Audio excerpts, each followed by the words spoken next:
کہ اس ملک کے ساتھ جو آپ نے 75 ایئرز آف ہسٹری میں جو کرنے کی کوشش کی ہے اس کی اب بس ہو گئی ہے. اب آپ نے بھی آئین کے ساتھ چلنا ہے, آئین کے مطابق چلنا ہے, اور ہم نے بھی آئین کے مطابق چلنا ہے. آپ آئین کے مطابق نہیں چلیں گے تو ہم آپ کو چلوائیں گے. یہ بات میں یہاں بہت کلیئر کروں کہ حکومت کیا ہے. حکومت اگر آپ کو یاد ہو کہ یوسف رضا گیلانی صاحب کے ٹائم پہ وہ وزیر اعظم تھے, سپریم کورٹ نے ان سے کہا کہ ایک لیٹر کرے. انہوں نے لیٹر نہیں کیا, اگلے دن سپریم کورٹ نے انہیں بلایا اور نااہل کر دیا.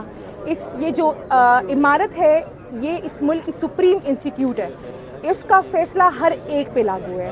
اور یہ پھر وہ کہتے ہیں نا اسٹیٹ پہ لاگو ہو جاتا ہے کہ جو جج صاحب, جو سپریم کورٹ کے چیف جسٹس جو بھی فیصلہ کرے وہ آئین اور قانون کے مطابق ہوگا, اور اس ملک کے تمام ریاستی ادارے اس کو انشور کرائیں گے. اگر وہ اس کو انشور نہیں کراتے تو یہ تمام ان ریاستی اور حفاظتی اداروں کی فیلئر ہوگی, تو وہ خود ہی کر دے کہ انہوں نے فیل ہونا ہے کہ پاس ہونا ہے اس پورے امتحان.